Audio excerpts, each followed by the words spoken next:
In this lecture, I'll be talking about labels. You've already used labels, but in this lecture, I want to show you some more possibilities. Labels are key value pairs that can be attached to objects. Labels are like tags in AWS or other cloud providers, used to tag resources. If you've been using cloud, then tags will be very familiar to you. Labels are kind of the same thing. You can label your objects, for instance your pod, following an organizational structure. You can say I want to tag my pods using key environment and value, either dev, staging, QA, or prod. And then you know whether your pod is part of your development environment or any other environment. You can also add another tag. You maybe have multiple departments, so you could say I'm going to tag all my pods and I'm going to say this is going to be from engineering, these pods are running software for finance, or these pods are running software for marketing.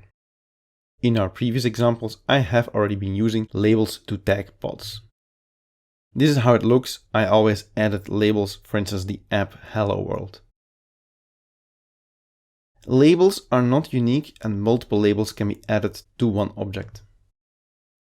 Once labels are attached to an object, you can use filters to narrow down the results. This is called the label selectors.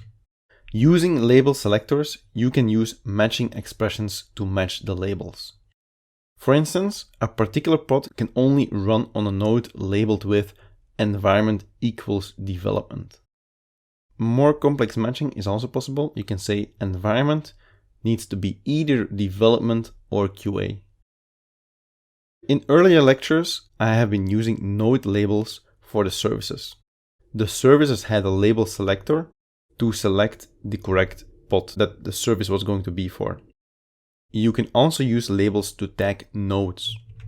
Once nodes are tagged, you can use the label selector to let pods only run on specific nodes. There are two steps required to run a pod on a specific set of nodes. First, you tag the node itself, then you add the node selector to your pod configuration. It can be to a single pod or a pod template within, for instance, a deployment. The first step is to add a label or multiple labels to your nodes, and you can do that using kubectl label nodes. You just specify the node name and then the label that you want to give it using key equals value. Secondly, you add a pod that uses those labels.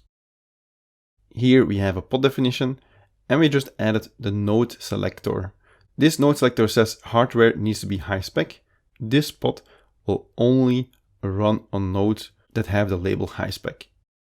I will show you how this works using a deployment with a node selector in the next demo.